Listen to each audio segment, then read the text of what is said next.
Welcome to When Creativity Knocks All-Star Designer Holiday Series. In this episode, Jonathan Fong and I are going to show you 2 clever ideas for Thanksgiving.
Show you how to make a Thanksgiving place setting with a bit of a twist. It's a little non-traditional. I started with this Fabri-Tac burlap roll, and because it's already bound on the edges, it makes things a little easier, and it's great for table runners or things like these placemats. It's 18 inches, and I cut it to 13 inches top to bottom to make the base of our placemat. The next step, I actually got some cloth napkins, and I'm using the same napkins for our napkin ring that I'll show you later, but I used those for the fabric for the rest of this so that it will all coordinate and match. I cut this piece to 10 by 14, and you can trim those extra threads. You could even fold it over and tack it if you wanted to, or stitch it, but I'm not a stitching gal. I tend to adhere everything with my Fabri-Tac adhesive, that way I don't have to sew. To decorate this piece, I used one of Judykin's kite stencils, and this is her peacock stencil.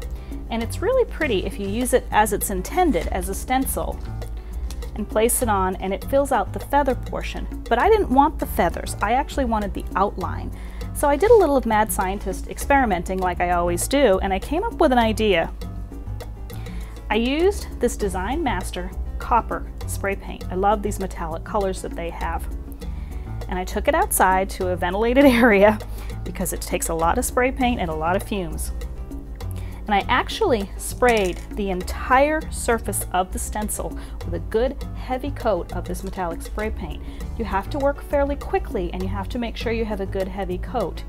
And as soon as you get it covered, it's all covered, I took it and I flipped it on the fabric and I pressed down. And it's almost like a stamp. It transfers the image from the stencil to the fabric that you're working on and gives you the outline of those peacock feathers. Now, I did have to do a little experimenting, and if you find that it dries too quickly in some areas, this particular pattern was easy enough to line up that I could spray just the section I needed and go back and line it up and fix it so that it was a good even coat. It's a little extra step, but it suited what I wanted to do with it. After I got my stencil stamped area, I wanted to add a little bit of the peacock colors because I said it's a non-traditional Thanksgiving type setting. And I used the Deco Art Dazzling Metallic paints to fill in the areas of the peacock feathers. I used this teal, and I also used a dark blue to simulate the peacock feathers.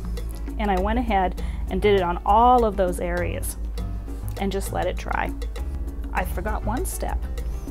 Before I adhered this, I wanted to add a customized piece on this side with a little color. So again, I used this great Floracraft dyed burlap runner. It's already bound on the edges, and again, I love that because you don't have as much fraying. Cut that to the same width.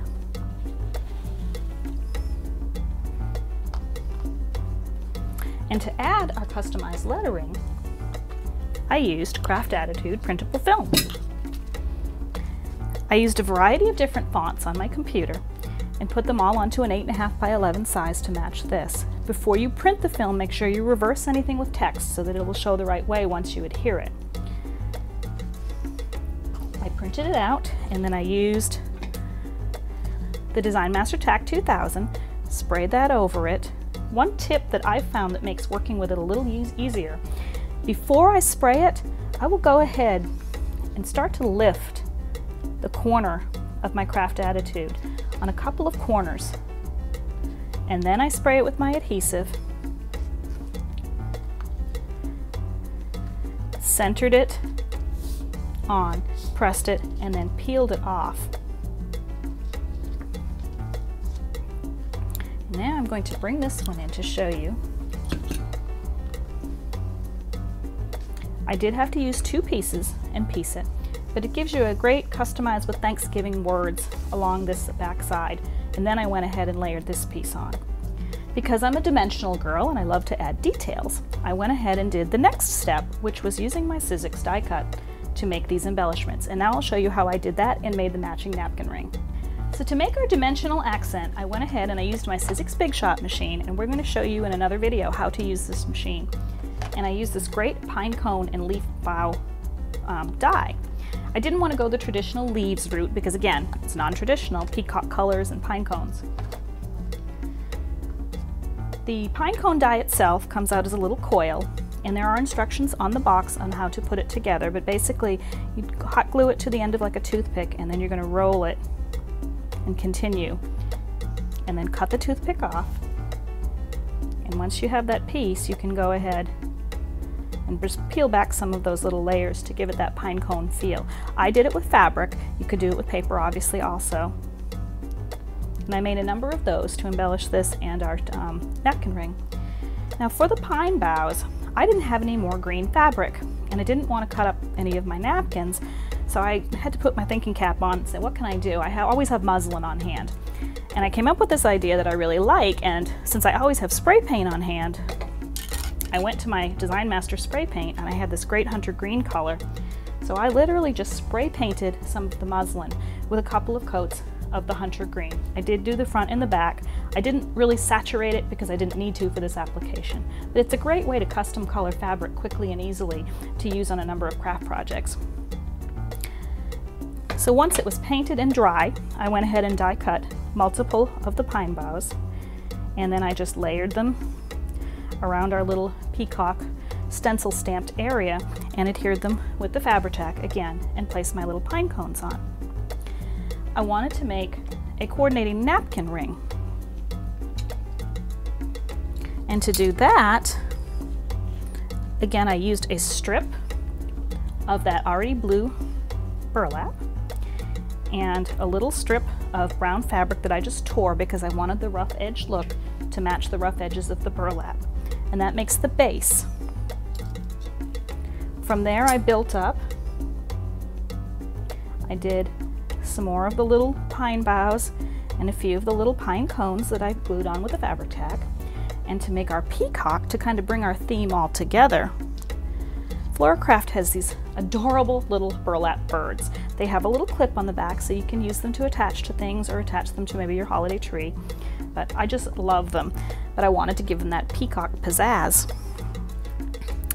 So I used these great feathers that Floorcraft has, and I love it. They come in different color options, the peacock feather, but they come with different color options of the base feathers. But I really liked this rich green look. I cut just the top off my feather, and again I used the Fabri-Tac, and I left the little burlap tail that they already had on there, but I inserted it and I glued that in place.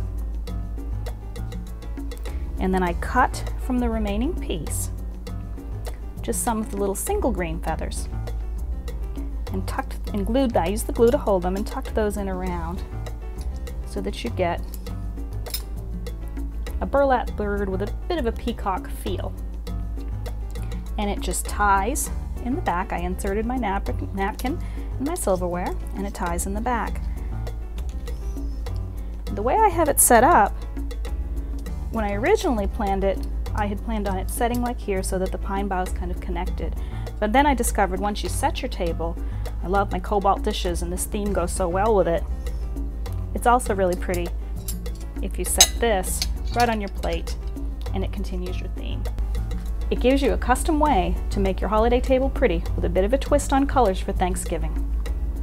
Like us on Facebook, follow us on Twitter, and find us on Flickr. And don't forget to pin us on Pinterest. And sign up on our website to receive our weekly newsletter. Then you're eligible to win one of our weekly prize packages full of products from all of our series sponsors.